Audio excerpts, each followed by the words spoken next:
Were you destined to be a lawyer? No. No? No. Oh, no. You never heard that story? No. Never heard that story? No. All right.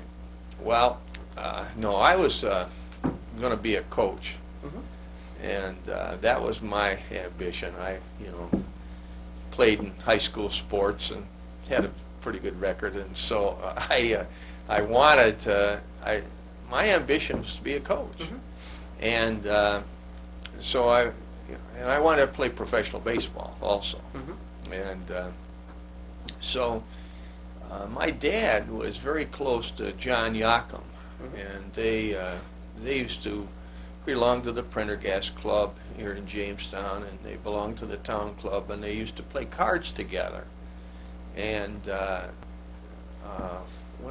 we didn't have football down in Frewsburg, but our coach, Nick Fedorka, I had played basketball and baseball, and our coach down in, which is all the sports we had in those days, back in the 40s, Yeah. but our coach, Nick Fedorka, in 1948, he went to Faulkner because he wanted to coach football. And he told me, he said, Bill, he says, you come up and take a postgraduate course in Faulkner. He said, I'll get you in on a scholarship to play football somewhere. I think you're going to be good enough to play.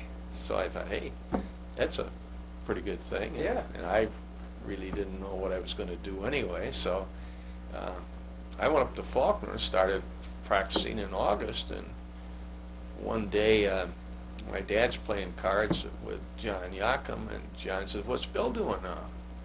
And he said, well, he's taking a postgraduate course. Postgrad, he ought to be in college. What's he doing? He said, he's a good baseball player. He should be playing baseball in college now. And so my dad says, well, why don't you talk to him, get him in? He says, well, we got a working agreement. The Tigers got a working agreement with Michigan and with Michigan State. If he wants to go to either one of those schools, he said, all I got to do is call up the coach and he's in.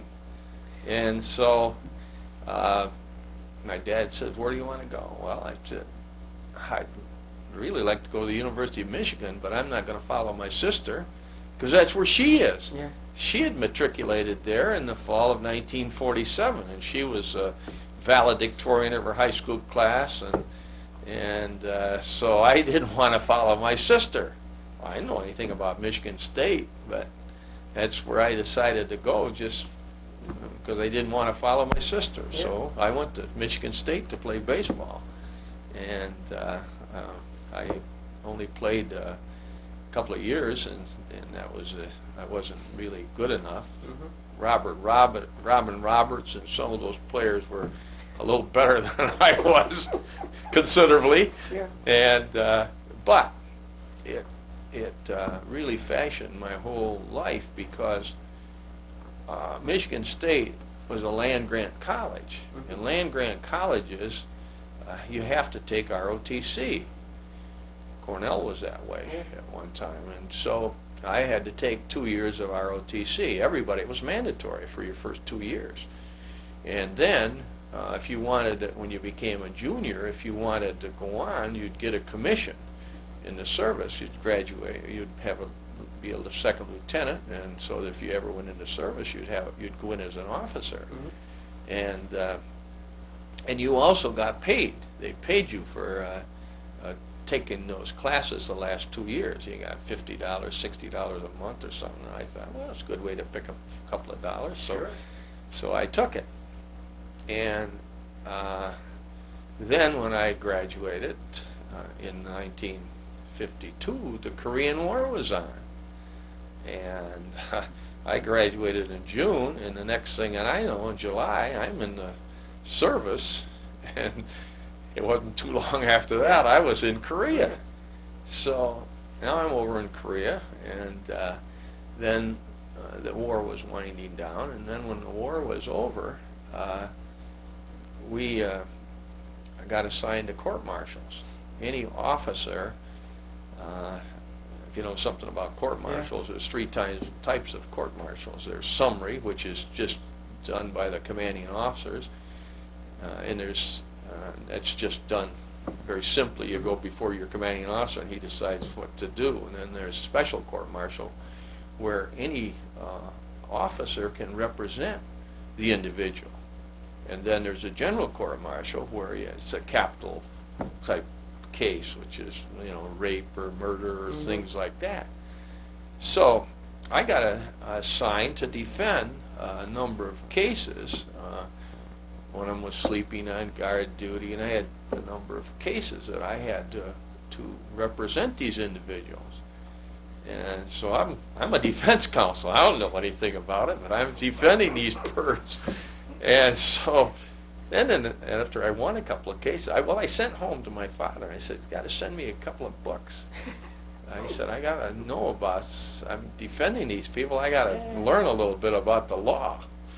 So he sent me a couple of books over there.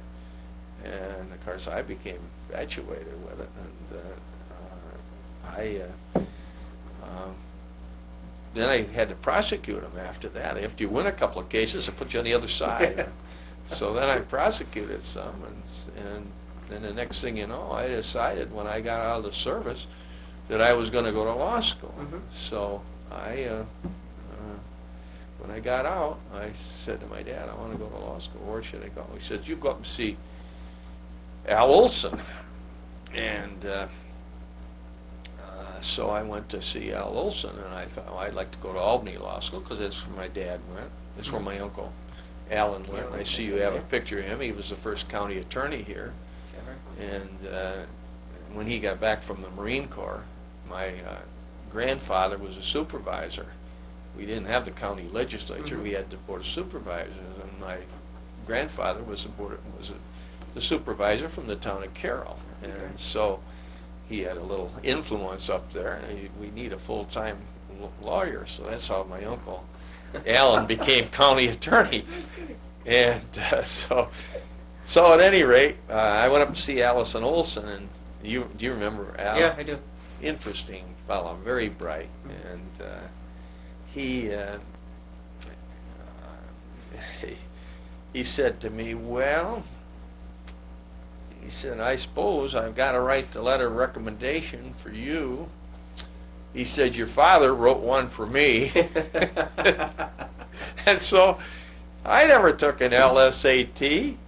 I'm sure they had them back in the 50s there, but I never took an LSAT. And he wrote a letter of recommendation, and I sent copies of my grades from Michigan State, and so they accepted me. And in those days, they pretty much accepted anybody. They decided the way to handle it was give anybody an opportunity to go, but they flunked out 50% of the class. Yeah. So I mean, a lot of people didn't make it. And it's like when we sat down there, the professor said, "Look around." He said, "There's a lot of these people aren't going to be here next year," and they weren't. But that's how I ended up in law school, was because of I had no intention of becoming a lawyer. So it was the service, and it was really the sports that how I ended up. So. And you came back and you worked with your dad? And I came back and I worked with my dad for one year, and then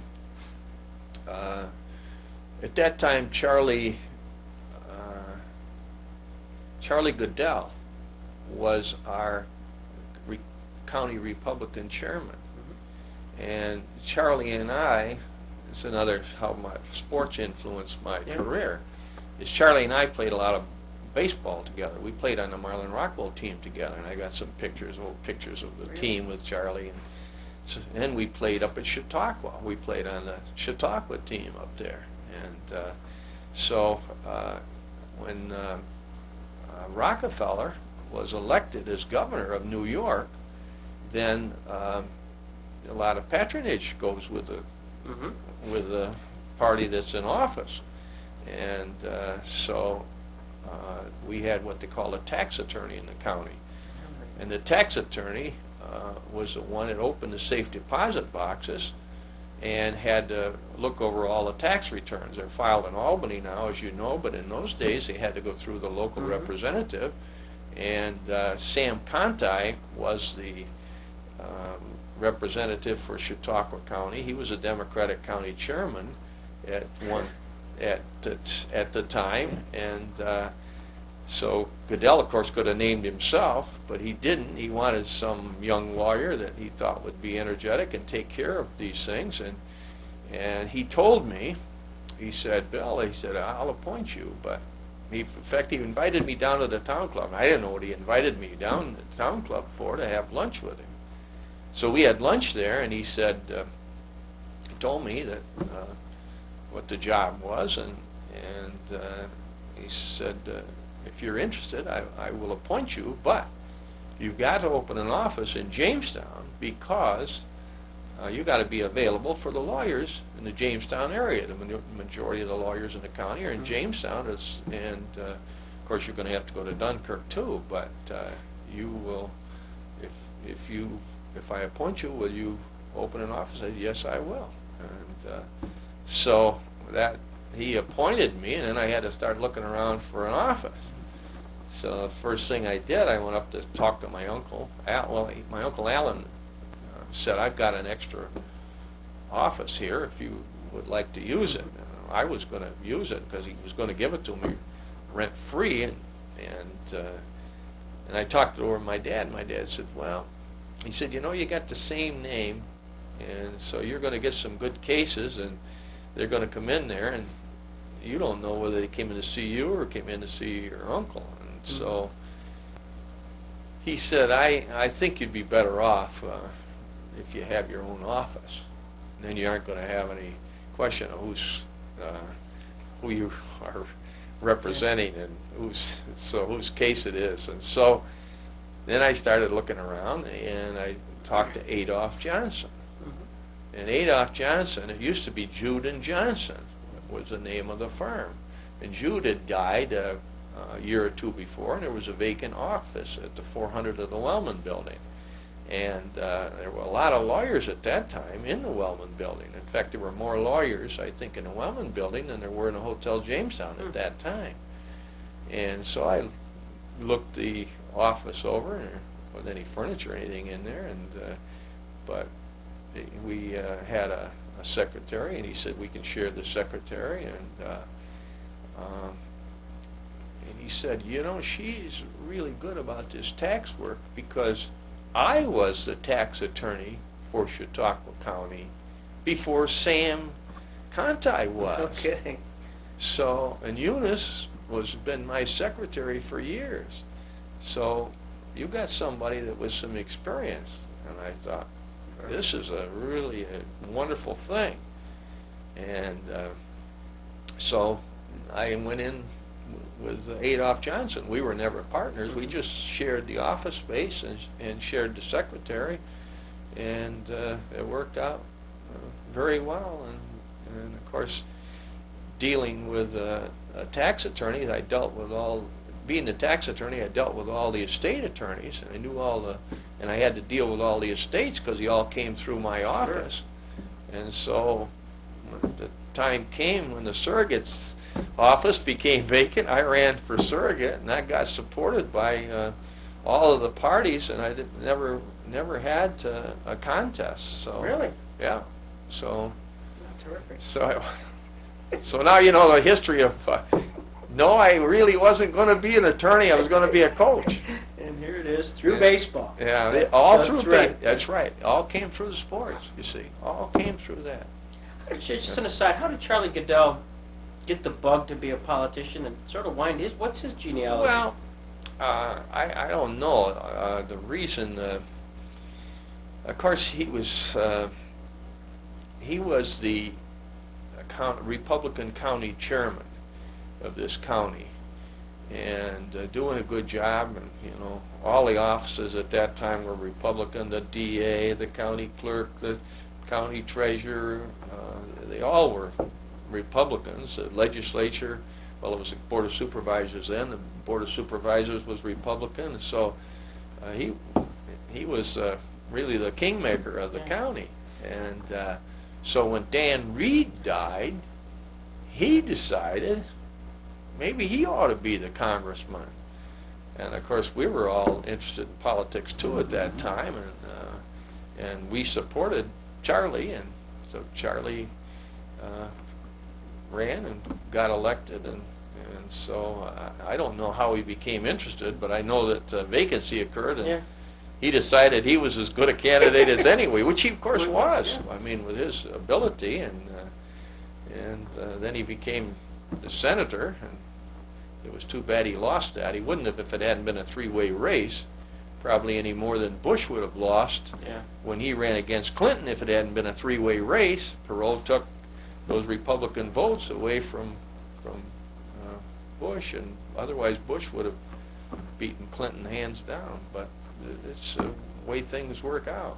Did you ever talk to Charlie about, after he ran for Senate, after he lost, about the perception that folks had back here that he kind of turned from a conservative to a liberal, and did that bother him at all? No, it didn't. He felt that this area was a very conservative area, and when he represented the whole state, he had to be in tune with the rest of the public, and so he just he felt that he was representing the whole state, not just Chautauqua County at that time. And so yes, I did talk with him, but that was his reasoning behind how he voted in that, and he was a very bright, very articulate individual. So, was he upset that the county kind of repudiated him? No, I don't think so, because he stayed in Washington, and I don't know that the county really repudiated him. He would have been elected if it hadn't been a three-way race there.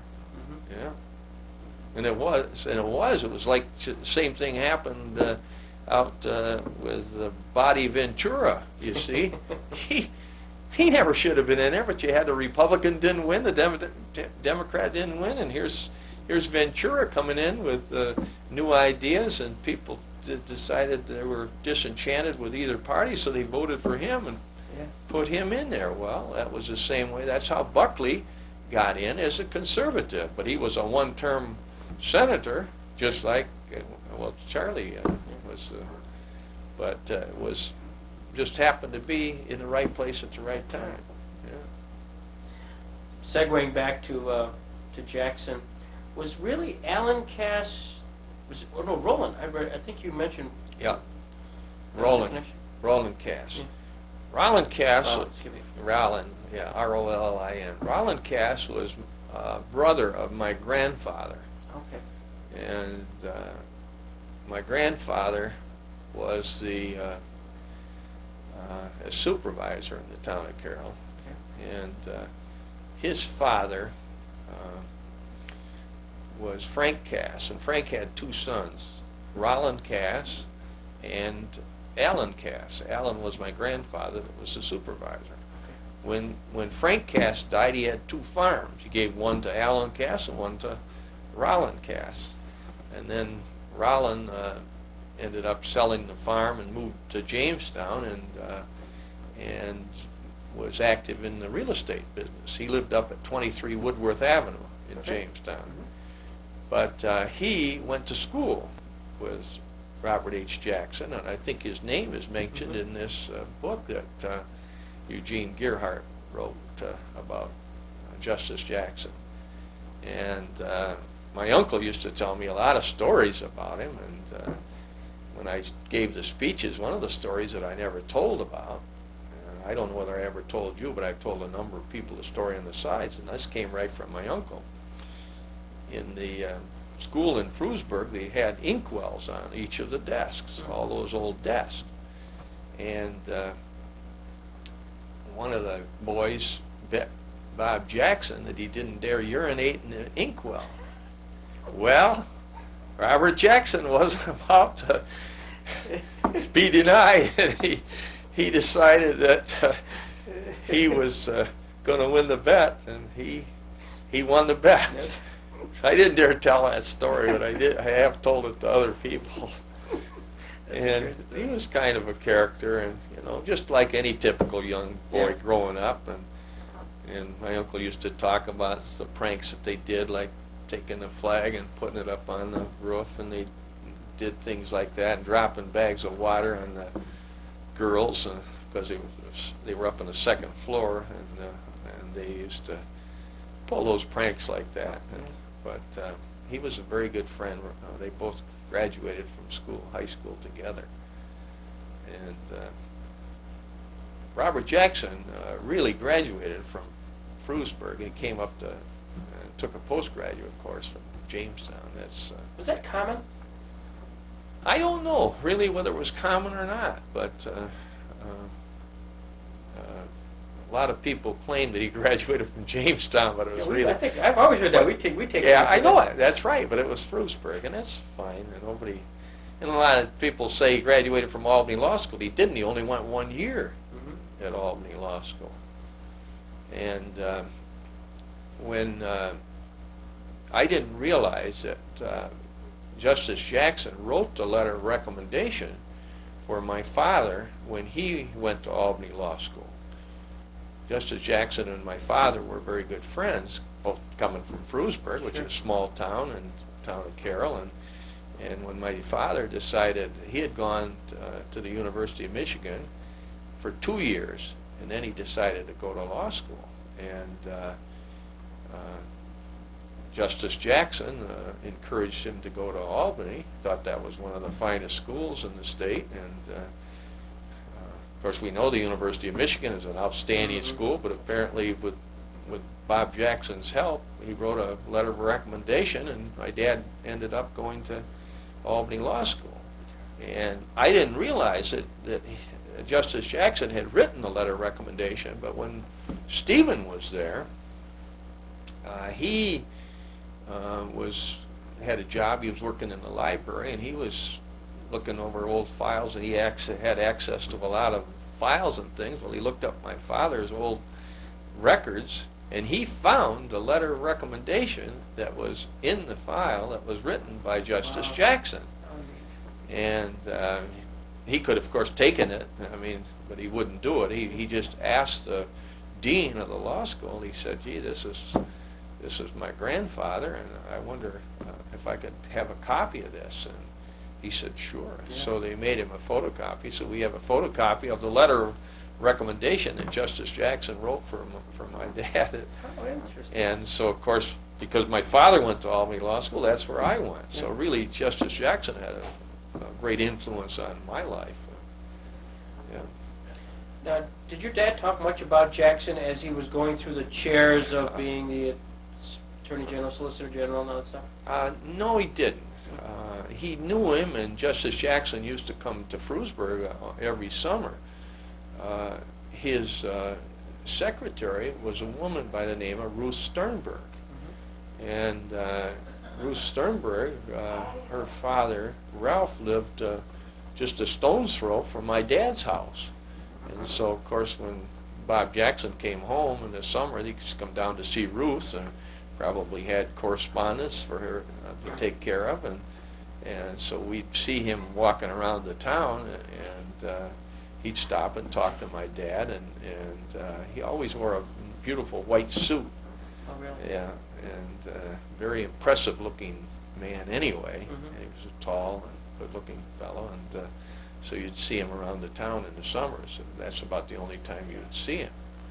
And of course, when he died in 1954 in October, I was in law school, and so I did get a chance to come home and to see the funeral because I was busy studying. Yeah. Well, you've been doing some research on him, and you've done some on Jackson. Yes, oh yeah. And his nephew is still here in the area, Harold Adams, and married to Mariana Gearhart. It's funny, his name is it's like Eugene Gearhart. And but one of the stories that I always liked about Justice Jackson was the fact that Harold was in the Army after the war was over, and he was out in, or he was in Germany somewhere, and I don't know just where he was. Maybe it was in Germany. I can't recall the story, but he was in the service, and one day the commanding officer called him in and said, "I don't know who you are. I don't know what connections you have in Washington, but I've got top orders that you're assigned to Nuremberg." And of course he went to help out his uncle, Robert H. Jackson, who was the chief prosecutor of Nuremberg. But it's kind of a great story when you think about it, that the commanding officer wondered what connections he got. Why is he going to Nuremberg? So that's where. So Harold was fortunate to be there for those Nuremberg trials.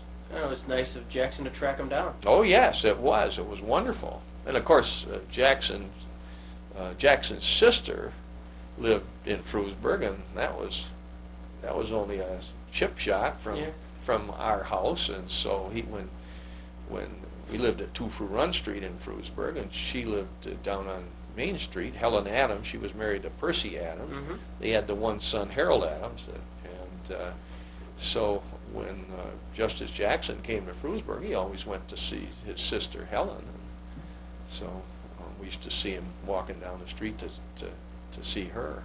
Do you have any recollections when the Nuremberg trials were going on, whether Jamestown, Frewsburg, you guys followed that much? No, not a bit. Yeah. No, I don't recall. See, I was young, and I was only, 15, 16 at the time, mm-hmm. So I didn't have much interest in any of that. And so, the older attorneys would be the ones that would know more about Justice Jackson than I would, because, as I said, I used to see him occasionally, and I met him, but that I was very, very infrequent. Yeah. Yeah. Now, Alan Cass, when did he die? He died in 1961. Yeah. He. Was he the county attorney up until then? Yes. Mm-hmm. He was in the Marine Corps. When the war broke out, World War II broke out, he joined the Marine Corps, and he went through a lot of the battles in the Pacific. Mm. And he sent me home a Japanese rifle that he picked up over in Guadalcanal, had a bullet hole through it, which I still have. And he sent me a knife that the Marine Corps had issued over there. It probably wasn't his, but he probably got it from somebody. Yeah. And which I used for hunting deer a lot of times. Yeah. But I kind of treasured the knife because it came from my uncle. And then he smoked a lot. And of course, in those days, people didn't realize that, smoking caused cancer. Yeah. He was born in 1911, and he died at 50 years of age. Yeah, yeah. And he died in 1961. But he was 2 and 3 pack a day smoker. So his life ended. It was a short life because of the smoking. Did your dad have his office here in Jamestown, or was it in Frewsburg? My dad had his office in Jamestown. It was in the Hotel Jamestown. Mm-hmm. And I can, of course, remember going up there many times, and when I was a youngster, to visit him, and they had a barbershop in the basement of Hotel Jamestown, and that's where he'd take me down to get my hair cut. He used to get his hair cut there, and I got my hair cut there. So. Did he practice right up to the end? Yes, he did. He moved to Frewsburg in 1948, though, mm-hmm. But he was, in fact, when my uncle graduated. My father graduated from Albany Law School in 1926, mm-hmm. and Alan graduated from law school in 1936. And when Alan came back, he needed a place to hang his shingle, and he went in with my father. So mm-hmm. it was Cass and Cass in the Hotel Jamestown building, and then they had I don't know whether they had a falling out or whether it was when Alan went into the service, but at any rate, my dad then moved to Frewsburg and had his office in his house in Frewsburg until he died. So, Was he a real estate general practitioner? Was he? general practitioner, yes. He had a lot of real estate, Mhm. but he had a little of everything. Mhm. He had a lot of matrimonials, and a lot of criminal cases. He Oh, yeah. tried several murder cases. Oh, no kidding. And, oh yes, and he had the last murder case in Chautauqua County where the defendant was convicted and executed. Mm. And he took that really very seriously. Mhm. There was in those days, it was an automatic appeal. You had to take it to the Court of Appeals. Mhm. It went up to the Court of Appeals. He argued the case before the Court of Appeals and lost the case, but it was a 5-2 decision, so it wasn't really a unanimous. There were a couple of judges that didn't think he ought to be executed, but he had killed a wife or a woman and a child. He'd killed 2 people, and it was a heinous crime, and he probably got what he deserved, but he didn't. My dad didn't look at it that way, and probably today maybe he would have been convicted of manslaughter or second-degree murder Mhm. instead of the first-degree murder, which he was convicted of. But my dad argued the case. In those days, when you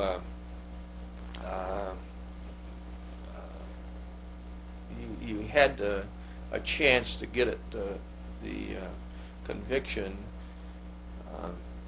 commuted, the sentence commuted by the governor. Mhm. So in all those cases, the governor heard every one of those. And just like the governor now of Illinois has commuted all of the first-degree murder cases, and there's a number of cases right now, a number of individuals on death row in Illinois, but because of some of these individuals, they've been determined to be innocent by the use of DNA evidence, which wasn't available in those days. And so the governor of Illinois has now stopped the execution of any individuals now. Well, my dad argued this case before Governor Harriman. And he said, I can remember my dad telling me at the time that he said, you know, Governor Harriman, he hardly heard what I was saying to him when I was making an impassioned plea. And Governor Harriman was thinking about his speech that he had to give that night. Mhm. And he said, I knew it was in vain. And of course it was. And it really affected my dad. And when they executed him, my dad went on a toot for about 3 months. He didn't do any practice, and he drank heavily as a result of that. It bothered him that much. One of the reasons I never really cared a lot for criminal law myself, although when I got to law school in 1957, we got assigned to criminal cases because we didn't have any public defender, and this was all pro bono. So when you got assigned to a case, why, you had to represent the individual and do the best job you could, and you didn't get paid for it. And so all of the young attorneys back in the 50s and 60s, until the public defender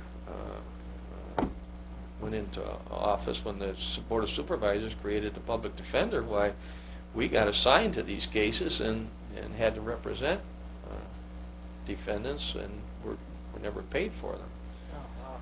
So it was kind of interesting, but we all learned a little bit about criminal law, and of course it was mandatory to take criminal law at that time, and I had a whole year of criminal law at Albany when I went there. And, so I had some experience, but you got experience real fast when you got assigned to these cases and had to start doing the research and representing these individuals. You've had a distinguished career here. Not really. Really? But you reflect back, what's the highlight? What's the Judge Cass highlight, whether it was in a private practice or in surrogate's court, something that's...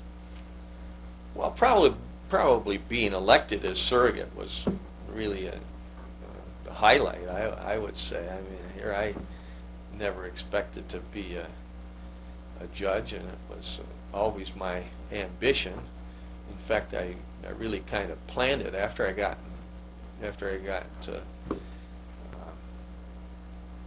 reading about Justice Jackson and in law school and reading all these judicial decisions, like Benjamin Cardozo and all those people. I thought, what a wonderful life it is to be a judge, and that's what I want to be.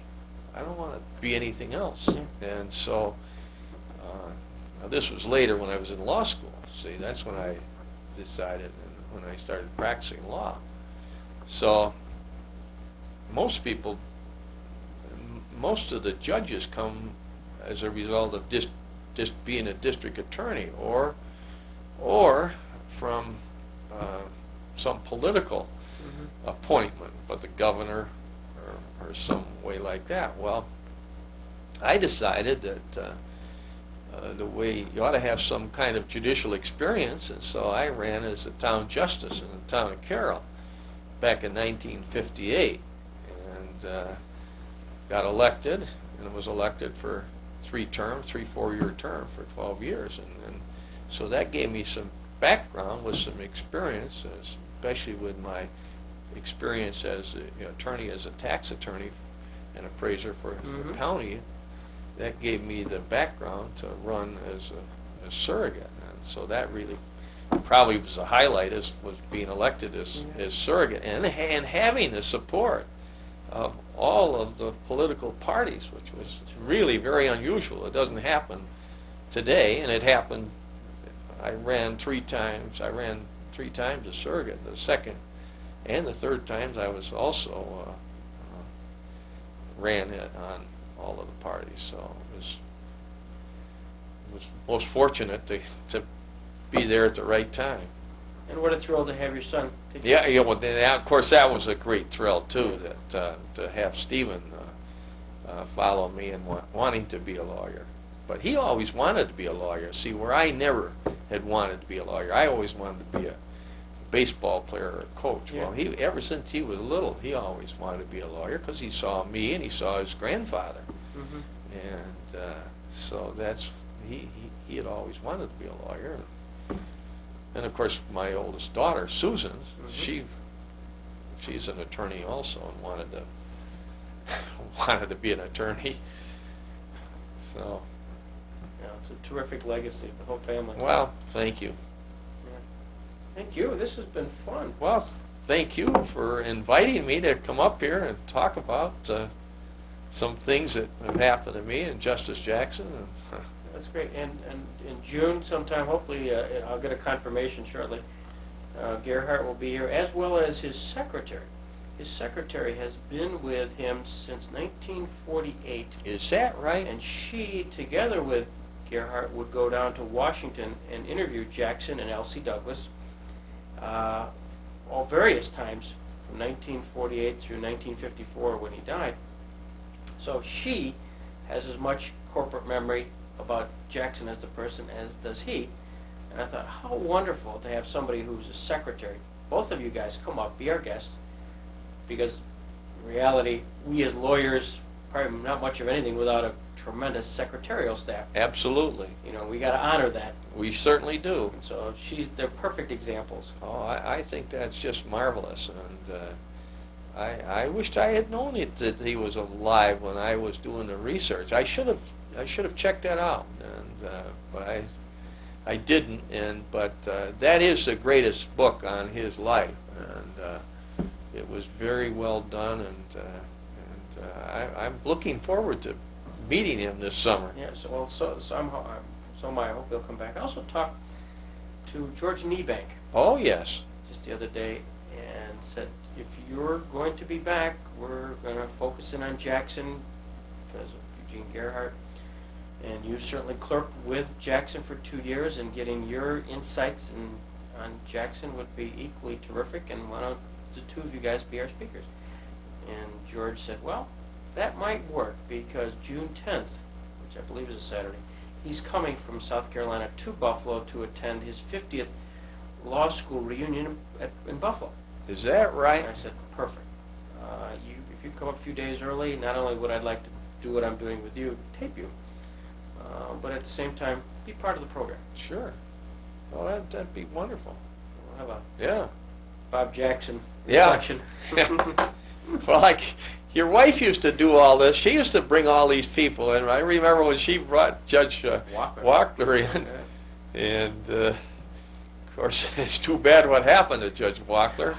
But sometimes women will do that to people. That's And, right. but he was a very brilliant man, too. I felt terrible about that when he got involved in that case and indicted. And it's strange that what happened to him. Greg? Yes. Cindy's online too. She said you were expecting her call. Oh, take a message. She's just going to tell me where I'm supposed to meet her tonight. Okay, thank you. Thank you. But Cindy used to be very active in bringing in speakers, and so I'm glad to see you've taken over for Cindy. Yeah, but I can't compete with that. Short of getting Rehnquist to come up here, she brought in the chief judge of the Court of Appeals, and he was Yeah. terrific. He corresponded with Cindy quite frequently thereafter. And she got him to Chautauqua to speak, Yeah. actually twice. But I've never seen anybody more devastated. The Sunday morning we opened up the paper and that whole Wachtler story unfolded. And Oh. Cindy was just crushed because she I know she thought the world Oh. of Judge Wachtler. But, yeah, you ought to get Rehnquist up here. yeah. You know, Rehnquist is a very good friend of my sister and my brother-in-law. My brother-in-law, Ralph Erickson, is an attorney. He was with Jones Day. He just retired, and he's a graduate of Harvard. And he was in the United States Attorney General's office under Nixon at the time that Rehnquist was there. And they're very good friends. And so when my sister and brother-in-law go down to Washington or come east, why they always stop down and see Justice Rehnquist and their wife, and they get together. And when they go out to California, they get together. And it's all as a result of both being appointed under President Nixon. Yeah. Well, Rehnquist, ironically, I wrote him a letter a week and a half ago to see if he would reminisce about Jackson. I gave him all this stuff that we're having this big show and we're memorializing Jackson, and since he was a clerk of Jackson's, could he memorialize? So I got a call on Tuesday from the clerk for the chief judge to the office here.